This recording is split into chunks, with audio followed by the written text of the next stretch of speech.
Rumah sakit Indonesia jadi dibombardir. Mau lihat seperti apa? Ini dia tayangannya. Assalamualaikum teman-teman cerita Untungs. Sudah 2 hari, genjatan senjata dilangsungkan di Gaza antara Hamas dan Israel. 3 warga negara Indonesia yang sempat tertahan di Rumah Sakit Indonesia Gaza karena situasi yang begitu mencekam akhirnya dapat dievakuasi. Mari saksikan keadaan terupdate di Gaza bersama Farid, Reza, Fikri yang saat ini masih bertahan di Palestina. Hanya di Cerita Untungs.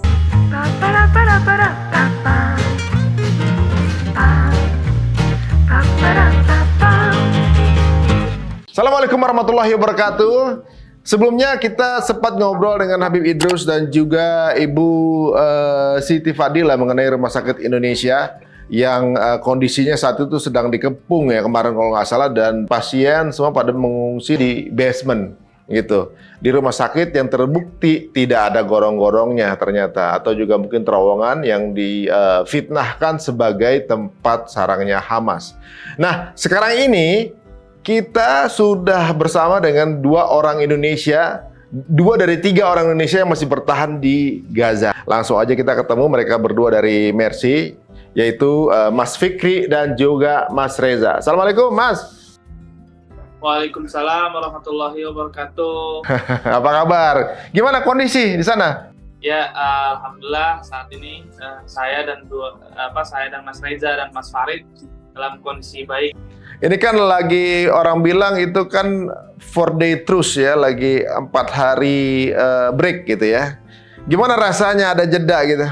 Ya tentunya setelah kita mau kita bahas sebentar ya, tadi bang sedikit. Ya pokoknya setelah kita melakukan evakuasi dari Gaza Utara menuju Gaza Selatan, sebenarnya kita sudah merasakan sesuatu yang sedikit berbeda ya. Karena di Gaza bagian utara itu kan sudah benar-benar dibantai habis, dibantai. Dan banyak juga gedung-gedungnya yang sudah dihancurkan dan juga banyak sekali korban-korban yang di Gaza Utara. Dan setelah kita dievakuasi di Gaza Selatan, sedikit berbeda gitu. Serangan juga sedikit ya, bukan sedikit, masih tetap ada serangan tapi nggak sebanyak yang di Gaza Utara. Rasanya sedikit lebih lega ketika kita sampai di Gaza Selatan. Ya untuk saat ini memang sudah hari keempat ya, kita masuk di hari keempat ya, sudah di hari keempat gencatan senjata, dan tentunya ini sudah hari terakhir ya, sesuai kesepakatan awal. Dan ya semoga aja yang kabar-kabar yang berseliweran sekarang ini kan ada gencatan senjata, akan ada tambahan lagi, akan diperpanjang gitu. Nah, semoga aja tidak hanya gencatan senjata sementara, tapi juga semoga perang ini segera berakhir.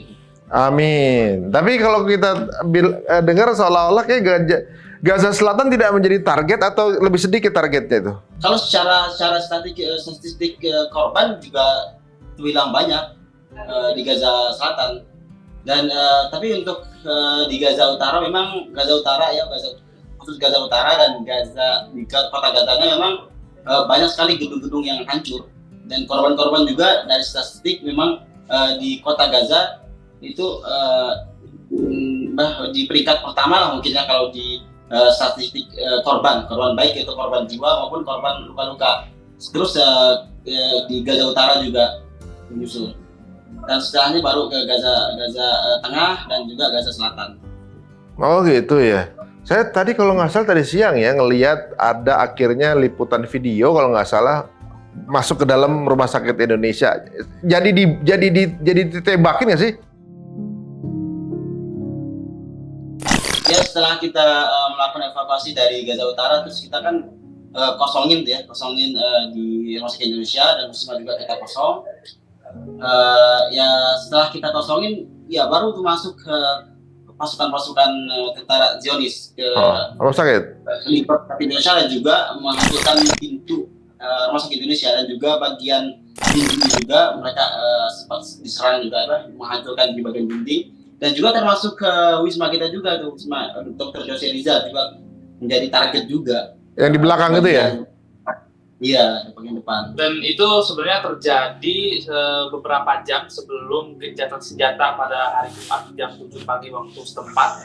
Dan memang sebenarnya 10 hari terakhir memang khusus di jalur Gaza Utara ini benar-benar sangat-sangat mencekam, di mana memang para tank-tank juga sudah masuk atau merapat ke sekitar area Rumah Sakit Indonesia. Jadi pada hari-hari sebelum mengungsi itu para tank-tank itu sudah mengelilingi Rumah Sakit Indonesia, sudah banyak sekali yang masuk, bahkan jaraknya itu hanya diperkirakan 50 meter saja, sehingga pada saat itu juga tank-tank juga beberapa kali sempat menyerang Rumah Sakit Indonesia di lantai 2 atau lantai 3 kalau nggak salah, dan saat itu akibat insiden tersebut 12 korban syahid dan juga banyak korban luka-luka. Dan pas kami tinggal, dan karena memang situasi sangat mencekam, akhirnya memang evakuasi dilakukan yang langsung oleh dari Palang Merah Internasional melalui perizinan oleh militer Israel tentunya.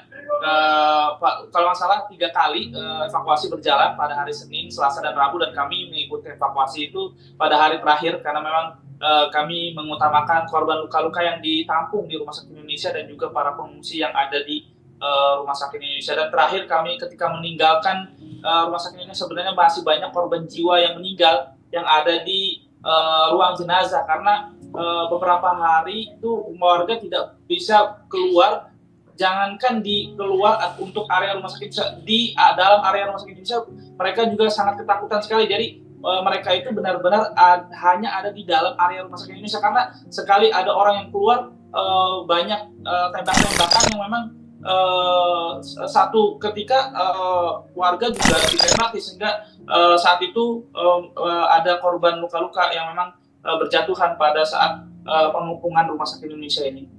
Oh, jadi mereka sporadis ya? Siapa aja yang kelihatan ditembak itu maksudnya? Ya, sebenarnya bisa dibilang begitu, karena memang kondisi saat itu benar-benar sudah sangat mencekam sekali. Dimana kalau kita keluar dari Rumah Sakit Indonesia itu suara tembakan-tembakan tuh sangat-sangat jelas sekali gitu. Loh, caranya evakuasi gimana kalau misalnya dikepung? Ya, evakuasi ini memang diwakili oleh Palang Merah Palang Merah Internasional yang mereka langsung mendapatkan izin dari Israel gitu. Jadi sehingga keamanan insya Allah dijamin gitu. Ya, gitu ya. Sebenarnya nggak. Nah, bicara soal ini nih, terus sih ngomongnya itu kebijakan jeda perang nih. Itu gimana teman-teman di sana mendengar ada kabar akan ada break perang kemarin? Sebenarnya kabar breaknya perang itu sudah dari jauh hari sebenarnya. Cuma itu kabar-kabar burung ya, kabar-kabar burung. Nggak break-break gitu ya? Iya, dari break, tapi nggak jadi gitu loh. Jadi break. Sampai itu sampai warga juga udah sampai malas gitu sebenarnya dengar ada kabar gitu senjata. Mereka udah nggak percaya gitu loh. Karena terus diulur gitu, diulur. Ya akhirnya setelah terjadi gitu senjata, ya alhamdulillah kita semuanya lega dan kita langsung warga juga langsung kembali beraktivitas, mencoba untuk balik ke rumah, pulang ke rumah, dan juga yang pengen berbelanja kebutuhan juga yang masih tersisa di pasar, ya mereka berusaha mencari sesuatu yang mereka butuhkan. Nah, ketika kemudian adanya gencatan ya, maksudnya kan semua pada break gitu, kemudian adanya pertukaran tawanan gitu, ada nggak yang kenal? Sebenarnya perlepasan tawanan itu kan yang tawanan dari Palestina aja di tepi barat gitu. Oh, bukan di sini. Iya, di Gaza itu sebenarnya kalau bisa dibilang tuh nggak ada sih kayaknya. Setahu saya ya, mungkin ada 1-2, mungkin Allah alam gitu. Yang setahu saya yang tahanan yang dilepaskan itu yang di barat. Oh. Nah, di sana kan di barat kan ada penangkapan dan ada sebagainya gitu. Oh, kebanyakan penculikan ada di West Bank. Iya. Oh, jadi pertukaran sandera itu pejuang Palestina yang ada di Gaza untuk melepaskan sandera yang disandera di West Bank, gitu ya? Iya. Nah, tapi ini kan ini cukup unik ya, karena pejuang Palestina itu meminta 150 sandera untuk dilepaskan, sedangkan pejuang Palestina hanya melepaskan 50 sandera. Nah itu Israelnya mau, itu kenapa? Karena kan kok ngikutin gitu Israelnya, kenapa ya?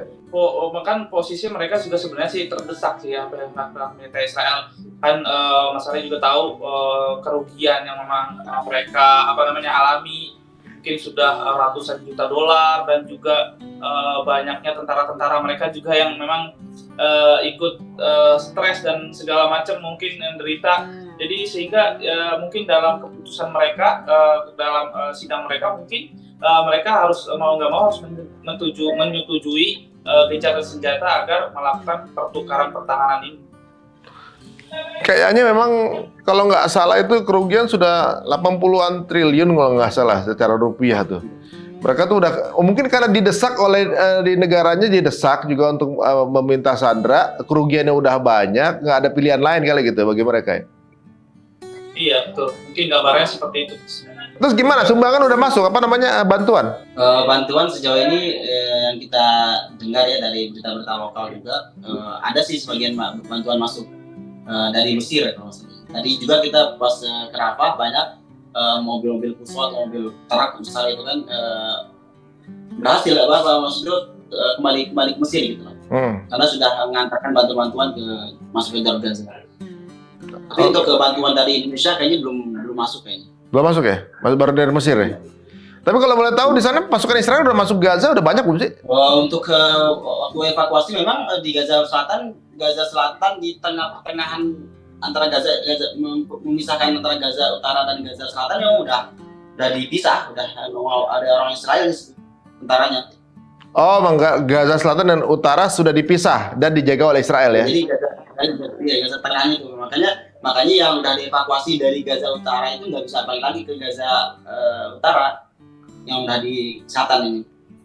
Gitu. Tapi maksudnya belum di semua wilayah Gaza mereka ya, baru beberapa tempat aja. Enggak. Biasanya yang mereka dipukul sama pasukan perjuangan tuh daerah Gaza mana? Gaza Utara, Gaza kota Gazanya. Di kota Gazanya ya. Sementara kalau kerugian dari pihak Israel pasukannya udah mati berapa sih? Terakhir tuh kalau nggak salah 1.500 atau lebih gitu mas. Udah banyak juga ya? Lumayan. Tapi itu kan ya nggak tahu itu benar apa enggak ya datanya. Masih data-data yang keluar dari mereka sih. Kalau dari pasukan Palestina sendiri itu juga belum dikasih tahu, belum ada kabar. Cuman yang data-data warga-warga sipil. Nah, ternyata mentalnya para tentara IDF itu juga dihabisin juga sama netizen Indonesia. Alhamdulillah deh banyak bala bantuan gitu. Nah, ini kan kondisinya udah kayak gini nih, Mas Reza, Mas Fikri. Ini kalian nggak deg-degan gitu tinggal di sana?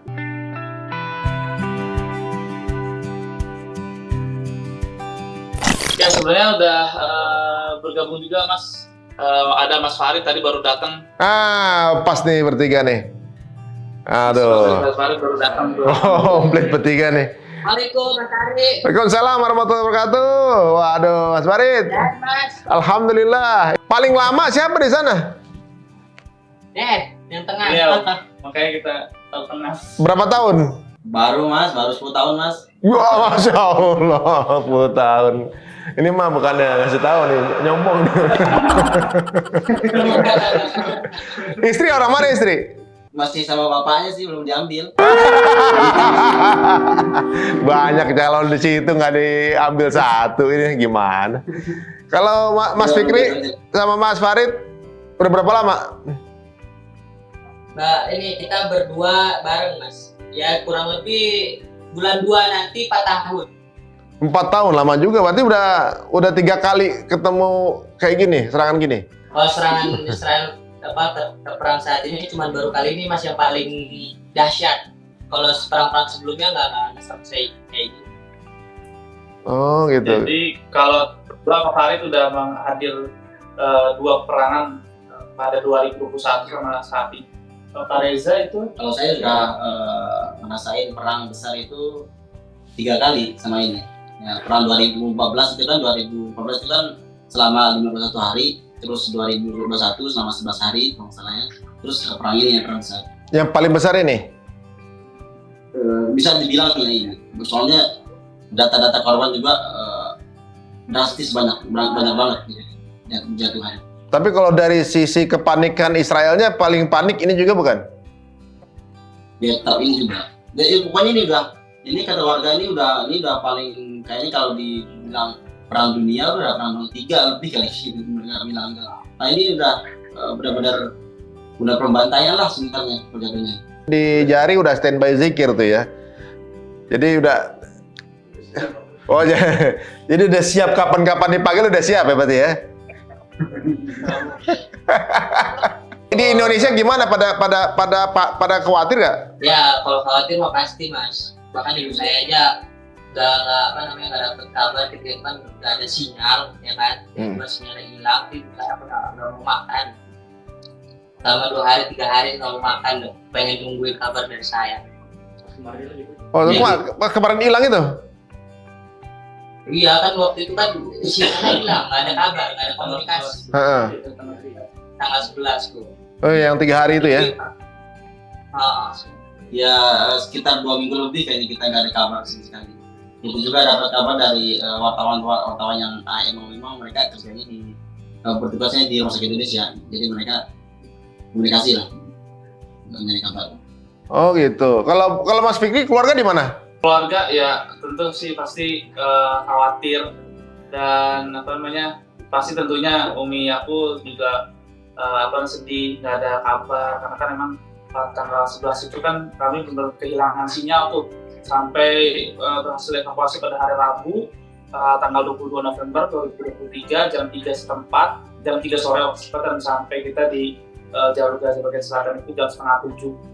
Dan tapi sebenarnya sih kalau abi aku sebenarnya beliau benar sebenarnya mempersembahkan kepada Allah sih sebenarnya, karena abi aku juga sebenarnya udah turun menjadi relawan Mercy juga pada tahun 2012 dan beliau juga sebagai chef manager Rumah Sakit Indonesia dan beliau terakhir ada di jalur Gaza itu pada 2021 sehingga memang 2020 udah hampir sekitar 10 tahun saat itu. Oh, beliau kalau nggak salah kemarin ngisi acara bareng Bang Onim kalau nggak salah beliau. Yang cerita anak saya masih di sana gitu. Itu abinya berarti ya?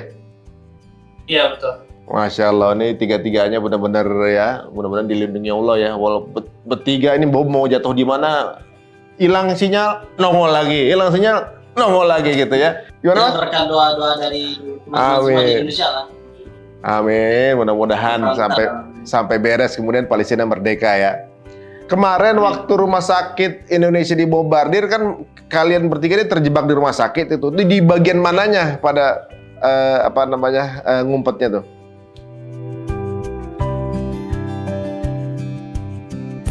Ini tergantung serangan ya. Misalnya kalau serangannya benar-benar di sekitar rumah sakit Indonesia ya kita otomatis kita mengamankan diri di basement.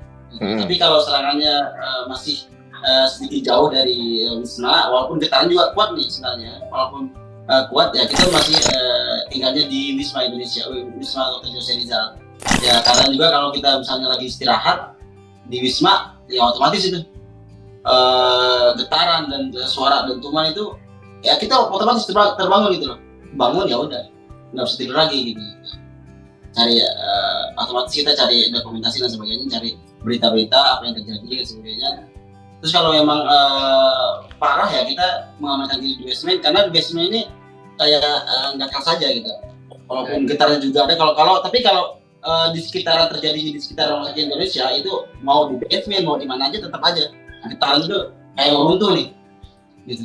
Tapi malah ngumpet di basement, bukannya malah bahaya tuh, takut keruntuhan? Alhamdulillah jauh lebih ini sih, baik sih. Maksudnya lebih aman maksudnya. Oh, lebih aman ya. Sebenarnya responnya gimana sih di sana kalau ada yang kena bom atau juga mungkin diserang roket, itu setelah denger orang-orang itu lari menyelamatkan diri atau malah mendatangi tempat habis kena bomnya itu? Tergantung ya kalau wartawan biasanya langsung ke lokasi malah. Tapi kalau warga ya kalau ada sebagian wartawan langsung ke lokasi, langsung meliput.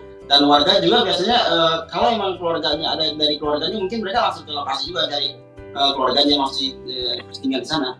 Gitu. Ya, mungkin dari keluarganya yang terkena serangan atau baik gimana? Oh, maksudnya buru-buru menyelamatkan kalau ada yang terjebak mumpung masih baru gitu ya. Jadi mereka nggak ada takut-takutnya tuh. Jangan-jangan ada bom kedua gitu. Nah itu yang pasti dikhawatirkan sih. Cuman ya pasti mereka nunggu waktu dulu, nunggu berapa lama. Itu misalnya kalau udah agak reda, ya mereka mencoba untuk cari tahu bagaimana, apakah masih ada yang bisa diselamatkan, bagaimana. Karena kan banyak sampai sekarang ini banyak korban-korban yang belum bisa dievakuasi di bawah runtuhan.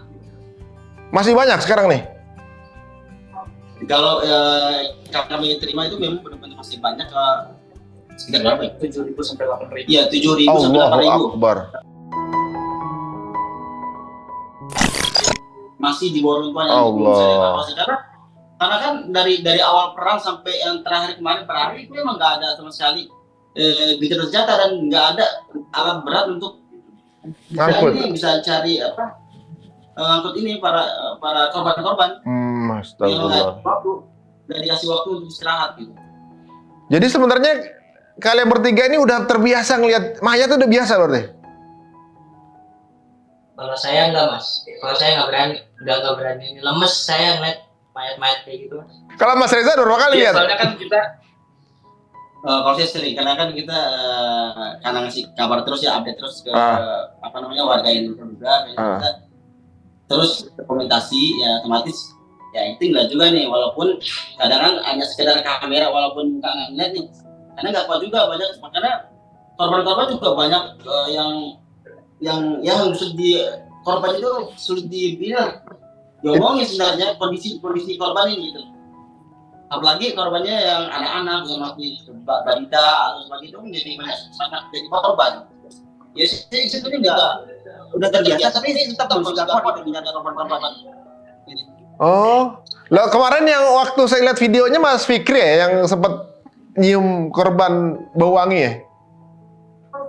Iya, betul. Sebenarnya tuh emang kami kan sebenarnya ada tugas masing-masing nih Mas. Mas Farid itu sebenarnya beliau itu bagian malia keuangan untuk mengontrol keuangan Mercy untuk donasi-donasi segala macam.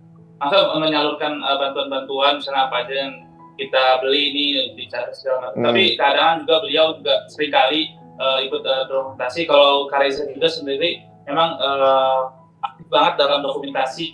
Kalau saya sebenarnya kan memang paling aktif untuk menghandle media-media yang memang ingin mewawancari terkait kondisi terkini di jalur Gaza, dan juga kadang saya juga sering ikut berdokumentasi. Kadang kalau misalnya Kareza nih di bagian korban luka-luka nih yang dilarikan ke Rumah Sakit Indonesia, nanti saya bertugas misalnya di kamar mayat gitu. Nanti kadang-kadang ganti-ganti gitu. Dan saat itu kan sebenarnya kami itu sebenarnya hanya tim dokumentasi aja ya, nggak pernah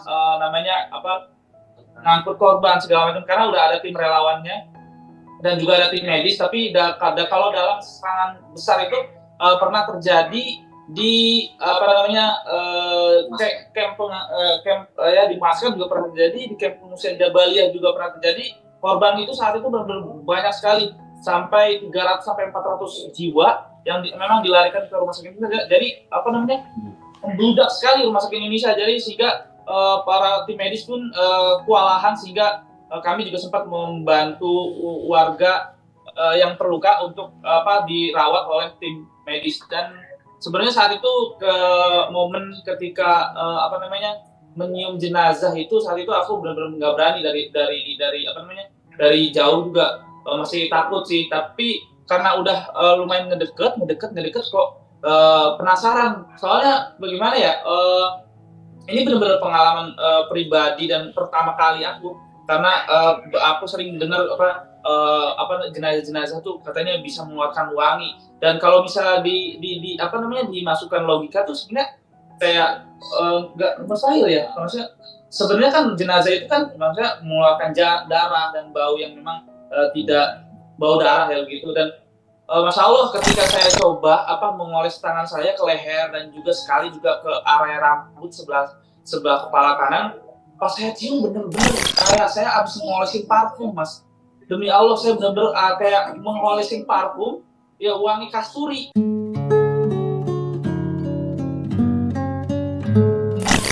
Dan saat itu bener-bener saya langsung tercengang, dan pada saat itu Mas Reza sendiri yang mendokumentasi. Saya nggak bisa berkata-kata banyak tuh pada video tersebut gitu, karena memang benar-benar pertama kali sih pengalaman yang menyium jenazah dengan wangi kasturi, dan masya Allah sekali beliau. Masya Allah. Ya ternyata berarti bukan cuma cerita-cerita di kisah-kisah para syuhada ya. Ternyata memang benar-benar kejadian di Palestina. Nah, selama di sana pernah nggak mendengar sesuatu keajaiban gitu atau mukjizat apa gitu? Soalnya kan beredar juga di sosial media gitu. Katanya pasukan musuh itu seperti melawan hantu gitu katanya. Kemudian ada yang kemudian pasukan itu satu artileri itu nggak bisa gerak kakinya apa segala macam gitu. Ada dan videonya beredar di TikTok gitu. Nah, itu benar nggak sih kejadian kayak gitu? Sebenarnya kalau untuk video-video tersebut sih kami kurang begitu mengetahui, memang karena sebenarnya jaringan internet itu lumayan cukup susah sih saat peperangan itu. Dan tapi yang kami ketahui sebenarnya ada sebenarnya masya Allah tuh ada pejuang-pejuang Palestina memang mereka mengucapkan ayat suci Al-Quran ya, yang beliau melafazkan ayat suci Al-Quran saat perang, dan mereka langsung dari terowongan kalau nggak salah langsung lari ke tank baja dan langsung menghancurkan tank baja saat itu juga. Dan tentunya sebelum dia menghancurkan tentunya dia kembali dan alhamdulillah selamat, dan dia benar-benar tidak terlihat oleh pihak militer. Sedangkan sebenarnya pihak militer Israel sebenarnya sudah canggih banget, di mana daratnya sudah ada tank-tank, di lautnya juga sudah ada kapal-kapal, dan di langitnya itu drone 24 jam ya, 24 jam, dan itu bukan 1-2 drone-nya, banyak sekali. Dan juga banyak juga pesawat-pesawat jet tempur ya yang berlalu lalang di langit-langit di atas rumah sakit Indonesia. Masya Allah. Jadi video-video yang beredar itu ada pakai body cam, dia dari dalam lubang kemudian bawa salah satu roket Yasin kalau nggak salah yang ditempelin di tank kemudian meledak. Itu gimana kejadian memang itu ya? Ini yang kejadian. Jadi itu kan kata apa nama tanknya? Merrafa, apa namanya? Menraf. Itu katanya bisa scanning 360 ya. Jadi siapapun yang bergerak di sekitarnya mereka bisa detect gitu. Kok bisa nggak ketahuan? Terdeteksi lah. Katanya perang ini juga sebagai lahan uji coba senjata mereka. Coba aja pakai kemana? Ini nyobain senjata-senjata yang paling canggih di perang ini gitu. Tapi ternyata sampai sekarang belum juga bisa ngalahin pejuang Palestina. Nah, kalau boleh tahu, sekarang ini yang didengar sama teman-teman nih gimana di sana? Apa kira-kira kemungkinannya lanjut perang? Apa kemudian ada kemungkinan untuk memperpanjang jeda perang nih? Ya, kalau kabar yang sekarang yang masih kabar burung, kabar sebagainya, ada yang bilang karena nanti putusnya apakah diperpanjang gencatan-gencatannya atau perang kembali gitu. Dan juga ada yang kabar-kabar yang berseliweran itu Gaza Selatan juga kemungkinan bakal jadi kayak Gaza Utara. Nah, tapi semoga kita berharap semoga itu nggak terjadi ya, karena berharap kita semoga perang ini segera berakhir dan warga yang sudah dievakuasi ke Gaza Selatan ini bisa kembali ke Gaza Utara lagi. Oh gitu. Tapi yang lebih parah tuh Gaza Utara berarti ya? Iya, Gaza Utara dan kota Gazanya. Itu yang saya tahu ya. Tapi yang mungkin sekarang mungkin udah beda lagi. Tapi yang itu yang sejauh ini yang saya tahu itu. Nah, sebenarnya kalau masing-masing motivasinya untuk memutuskan nggak kemudian minta dievakuasi itu apa? Kalau menurut dari pribadi saya sih mas, saya ikut evakuasi mas. Mungkin saya sendiri yang akan dievakuasi ke Indonesia. Kapan rencana? Lagi menunggu ini kabar dari Rafah batasan, katanya mereka itu ada 3 perizinan, yaitu dari Mesir, dari Israel, bahkan dari Palestina. Cuman dari pihak Mesir sudah menyetujui ya kan dari kita untuk untuk keluar dari Gaza. Cuman kita lagi nunggu dari pihak Israel gitu. Cuman mereka juga lagi sibuk untuk mengurusi para tawanan yang di Gaza untuk kembali ke mereka. Itu yang mereka lagi fokuskan. Jadi warga asing yang keluar dari Gaza tuh disingkirin dulu nih, nanti dulu gitu. Ya semoga aja dipercepat. Kalau Mas Reza gimana? Apa yang menyebabkan masih memutuskan untuk tinggal di sana? Yang jelas sih, ya semoga kita dengan pilihan bertahan, semoga itu pilihan terbaik ya, semoga, dan juga selalu dalam Allah SWT juga. Amin. Ya kita dengan beradanya kita di Gaza ini sebenarnya semakin membuat warga Gaza itu senang sebenarnya adanya kita, walaupun mereka juga banyak sekali sih yang bertanya-tanya, kok kamu nggak safar sih, nggak pulang ke Indonesia aja gitu, nggak evakuasi. Ya kita bilang insya Allah kita akan bertahan sini untuk membantu saudara kami di Gaza ini, dan mereka langsung senang gitu loh. Langsung senang ya. Semoga lah dengan keputusan ini kita yang terbaik lah gitu ya. Semoga aman, dan juga Bapak juga sih sebenarnya nyuruh tetap stay di sini sih untuk bisa menyampaikan amanah-amanah bantuan dari masyarakat Indonesia. Masya Allah, bapaknya memang pejuang juga rupanya Mas Reza. Kalau Mas Fikri gimana? Kenapa bertahan itu? Tentunya kalau aku sih dari awal emang masih tetap terus stay, karena emang untuk agar terus membantu masyarakat Palestina tentunya. Dan sebenarnya apapun keputusan kami sebenarnya keputusan terbaik sih, insya Allah. Baik yang masih tetap stay akan terus membantu Palestina maupun yang memang akan mengikuti evakuasi, karena sebenarnya yang mengikuti evakuasi ini memang nanti akan menyampaikan secara langsung bagaimana keadaan perang, bagaimana keadaan sebenarnya yang terjadi pada agresi militer Israel ini, karena benar-benar peperangan ini tuh bukan agresi lagi tapi udah jadi genosida. Jadi pihak militer Israel tuh memang sudah mengusir warga untuk mereka mengungsi ke jalur Gaza Selatan, kemudian mereka akan diungsikan ke Sinai gitu di Mesir, dan semoga itu tidak terjadi sih. Dan ya mungkin motivasi itu kurang lebih cukup sih untuk memang untuk aku tetap stay di jalur Gaza. Oke, kalau sekarang ada kesempatan masing-masing mau ngomong sama keluarga. Oke, dari Mas Fikri dulu, mau ngomong ke siapa? Mungkin lagi nonton di rumah, ada pesan apa nih? Mas Fikri, monggo. Ya, tentunya pesan ke Abi dan Umi dan juga adik-adik aku tercinta, kalian tolong aku minta tolong bantu doa untuk keselamatan saya dan juga relawan-relawan mercy lainnya, dan juga tentunya untuk para warga yang saat ini memang di bawah agresi militer Israel, dan tentunya untuk kedua orang tua aku pasrahkan semua kepada Allah. Memang khawatir tetap ada, tapi jangan terlalu berkhawatir sekali, karena memang semua udah sudah tertulis di Lauhul Mahfuz ya, sudah Allah cantumkan. Memang walaupun kami kadang hilang berkali-kali, walaupun kami kadang nongol lagi di internet atau apa, nanti nggak tahu kita takdir kematian, siapa tahu nanti saya sudah tidak nongol lagi, sudah keputusan Allah yang terbaik lah buat kami, memang untuk kehidupan kami gitu. Amin, mudah-mudahan dimudahkan ya Mas Fikri ya. Kalau Mas Farid gimana kira-kira, siapa yang mau dikirimkan pesan? Ya kalau saya untuk ibu saya sama ayah saya juga kan jangan lupa terus berdoa untuk kita bertiga, bukan hanya untuk saya. Dan saya juga insya Allah akan pulang ke Indonesia untuk menceritakan apa yang sebenarnya yang ada di Gaza, untuk menyampaikan apa yang terjadi, dan semoga aja kita bisa bertemu lagi di Indonesia dan bisa berkumpul lagi bersama-sama. Amin, amin ya rabbal alamin.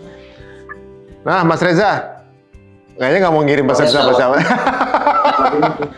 Kira-kira ada spesifik nggak keluarga yang mau ditegur?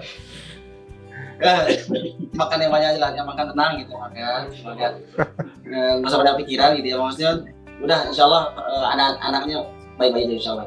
Masya Allah. Ya, ada nggak pesan buat semua warga Indonesia untuk mendoakan Palestina atau apa gimana gitu?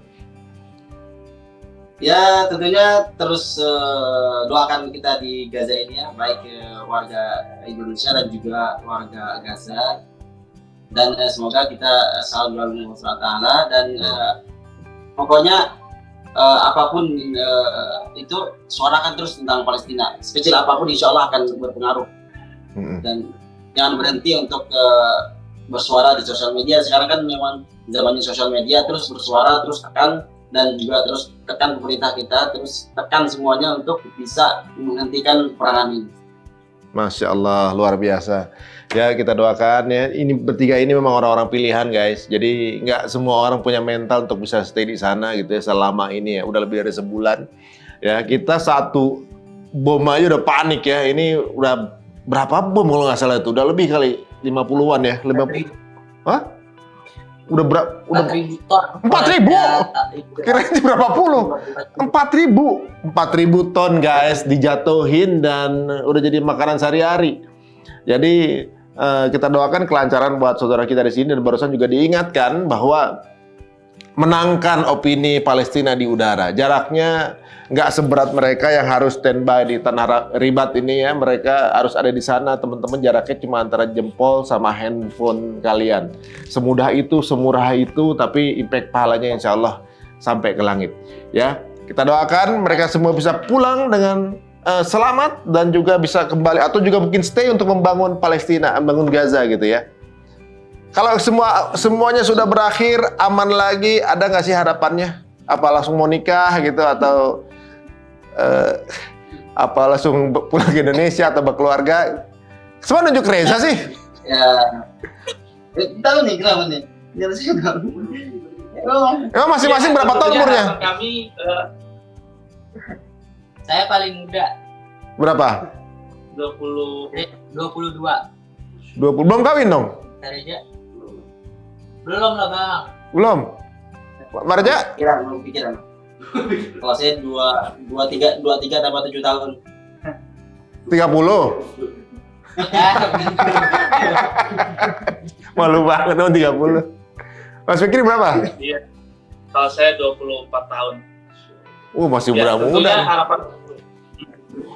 Tentunya harapan kami sih sebenarnya kalau memang peperangan ini sudah berakhir, kami akan kembali ke Rumah Sakit Indonesia untuk membangun kembali bersama tim Mercy, karena kan tim Mercy juga saat ini sedang untuk mau berusaha masuk ya, sekitar 7 orang, 3 diantaranya adalah dokter spesialis ortopedologi dan juga anestesi dan juga traumatologi, dan juga ada juga engineer, dan juga ada juga relawan yang memang masih berusaha terus untuk masuk ke jalur Gaza agar untuk bisa membantu korban-korban yang memang menjadi korban agresi militer Israel, dan juga untuk melanjutkan pembangunan rumah sakit tahap 3, karena memang perlu diketahui juga akan dibangun juga rumah sakit untuk melahirkan kalau nggak salah ini. Persalinan. Masya Allah. Ini luar biasa ya, orang-orang pada mau menghindari Gaza. Ini akan masuk lagi 7. Masya Allah, orang-orang luar biasa nih, orang-orang pilihan. Ya, terima kasih semuanya untuk bertiga ini. Semoga apa yang dilakukan diridai Allah dan kemudian menjadi tabungan pahala yang luar biasa dan diganjar jannah. Amin ya rabbal alamin. Assalamualaikum warahmatullahi wabarakatuh. Salam buat teman-teman Mercy di sana semua ya.